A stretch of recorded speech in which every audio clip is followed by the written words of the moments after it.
C'était un de ces jours où je me promène dans les forêts éphémères de papier. Je marchais et écoutais le silence que dégagent ces lieux pourtant remplis de monde qui coexistent dans le plus grand désordre lorsque je tombais en arrêt devant un homme. Il me regardait fixement. J'eus à peine le temps de lire les traits de son visage. Il s'effaça bientôt au profit d'un chemin.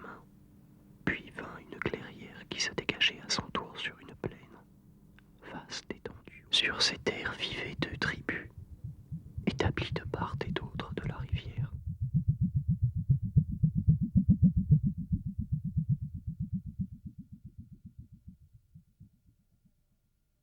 L'apanage principal de celle-ci, pour qui voulait bien l'entendre, était le formidable niveau de développement que connaissait sa langue et tout ce qui s'y rapporte. Au long des siècles passés, elle avait construit, édifié, transmis un système de langage et de savoir si riche qu'il était l'objet d'un respect et d'une envie croissant chez les membres de la tribu voisine. Car ici, on n'existait plus que par le verbe, par cette constante production de mots, de phrases parlées ou écrites. Cela était tradition, rite ancestral, mais toujours changeant, revenant sur ses propres acquis. Vivant, mais uniquement à l'intérieur de sa propre sphère qui croissait démesurément. De l'autre côté de la rive, certains hommes, qui trop longtemps sans doute fixèrent leurs yeux sur tant de splendeur, en conçurent amertume et dépit. De retour chez eux, ils cherchèrent le moyen d'atteindre telle magnificence. Or leur tribu, dans son organisation et son fonctionnement, était incapable de répondre à ces attentes, et encore moins de les détourner.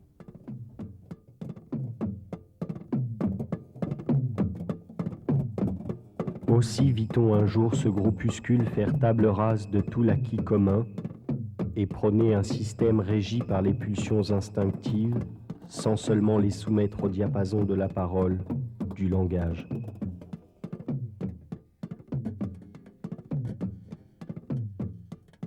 Ce volte-face radical était tellement impensable pour beaucoup de leurs proches que ce nouvel état de fait leur apparut infaillible, tellement beau et vierge de toute impureté.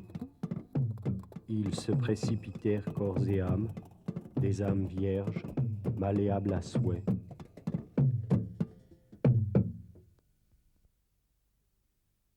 Seulement, tous ne basculèrent pas.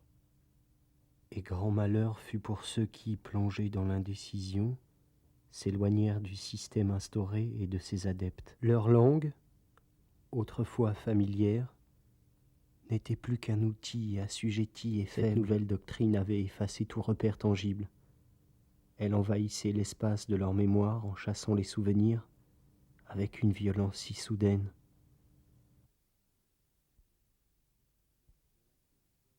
De la tribu voisine émergeait un désordre allant grandissant, et plusieurs membres tentèrent de traverser le cours d'eau, les séparant de leurs voisins. Toutes sortes d'édifices, plus inspirés les uns que les autres, furent construits.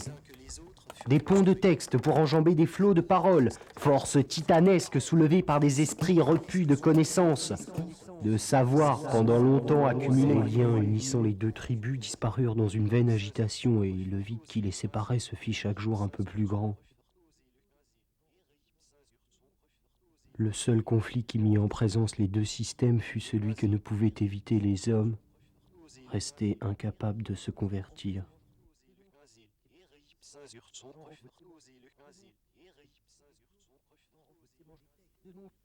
Après une longue période de passivité maladive,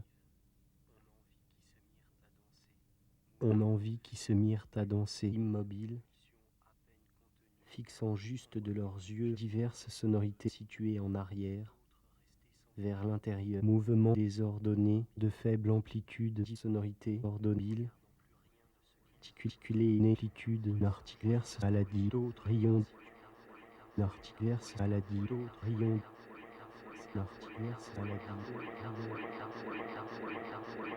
Ils auront alors marché, agi physiquement pour entrevoir une issue, et trouvé au détour d'un chemin un endroit où perdre leurs incertitudes.